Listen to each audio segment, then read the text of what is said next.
regards himself as an ambassador for Chinese martial art, teaching all who will listen about the ways of the Chinese masters. Now, you told me earlier today that karate and jiu-jitsu are not the most powerful of the best forms of Oriental fighting. What is the most powerful of the best form? Well, it's bad to say the best, but in my opinion, I think Kung Fu is pretty good. Would you tell us a little bit about Kung Fu? Well, Kung Fu is originated in China. It is the ancestor of karate and jiu-jitsu. It's more of a complete system, and it's more fluid. By that I mean it's more flowing. There is continuity in movement instead of one movement, two movement, and then stop. I see. What's the difference between a Kung Fu punch and a karate punch? Well, a karate punch is like an iron bar, whack.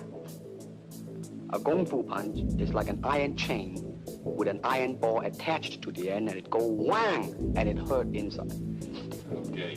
Lee has studied a system of Chinese Gung Fu for the past 9 years called Wing Chun, and is considered one of the art's most talented and articulate exponents. His teacher in this art has been an elderly Hong Kong Chinese master by the name of Yip Man.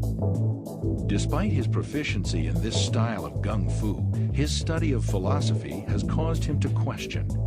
And now he begins to question why most martial artists, Chinese and otherwise, seem more concerned with preserving tradition than with looking more deeply into the matter to penetrate through to the ultimate truth of martial art. Moreover, Lee has begun to develop his own method of Gung Fu, which he describes as non-classical in nature and which takes as its core the principles of economy of motion, simplicity, and directness. All right, for instance, you will read it in a book, in a magazine and everything, that when somebody grabs you, you will first do this, and then this, and then, and then, and then, and then, thousands of steps before you do a single thing. Of course, these kind of magazine would teach you to be feared by your enemies and admired by your friends and everything. But in Kung Fu, it always involves a very fast motion. Like, for instance, a guy grabbing your hand. It's not the idea to do so many steps.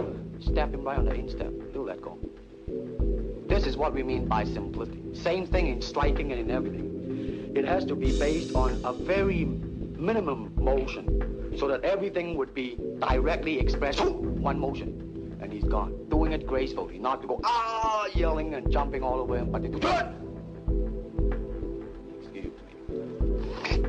Both the American and Chinese martial art communities resent his iconoclasm.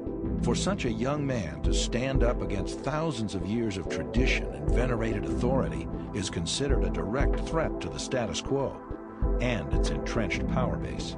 Prior to Bruce's coming to this country, Gung Fu was alive in most all the Chinese community, but there was nothing taught to outsiders, basically. And Bruce came along, and with that basis of trying to create equality amongst all people, regardless of race, he chose to let anybody into his school, regardless of what color or race they were, as long as he knew what was in their heart was good and positive. Why he took them in, and like when he was down in San Francisco, where the Chinese community was much more like being in China, they took exception to it, and he had to fight his way out of it. In Oakland, he received a challenge from the San Francisco Chinese martial arts community, and the challenge read that Bruce, if he were to be defeated in this challenge, would have to cease teaching Caucasian or non-Chinese students.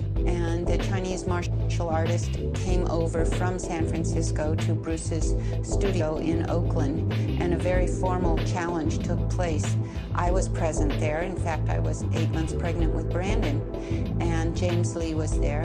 And this fight with this Chinese martial artist lasted about 3 minutes. It consisted of a lot of running, where the Chinese martial artist took off and started running around the room, and Bruce was pursuing him before Bruce finally got a hold of him and took him down to the floor and made him give up. And the After the challenge ended, with the Chinese martial artists being soundly defeated and they all went away, Bruce won the right to teach anyone he wanted to. By February of 1967, Lee has 3 schools operating in Seattle, Oakland, and Los Angeles that teach his own interpretation of Gung Fu, based on his own investigations into the ultimate truth of unarmed combat.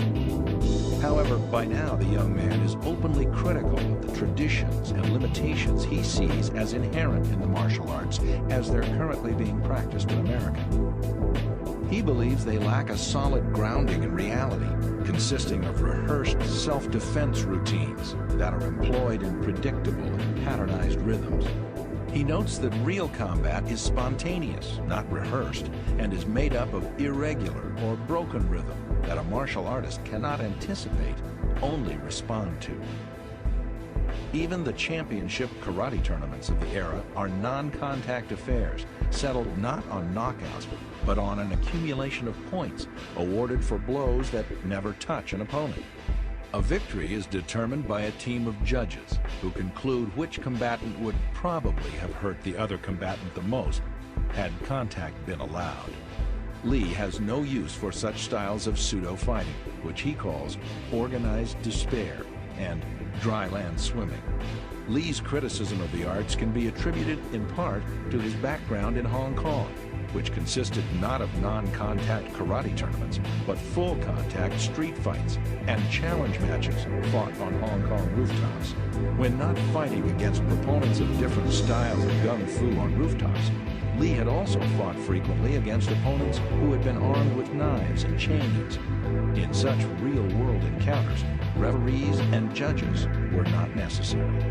Rather than participating in non-contact karate tournaments, which he considers little more than glorified games of tag, Lee instead devotes himself to devising a more scientific approach to unarmed combat. His research leads him to the science of Newtonian physics and the techniques and principles of European fencing and Western boxing, where efficiency, not tradition, are the touchstones of both disciplines.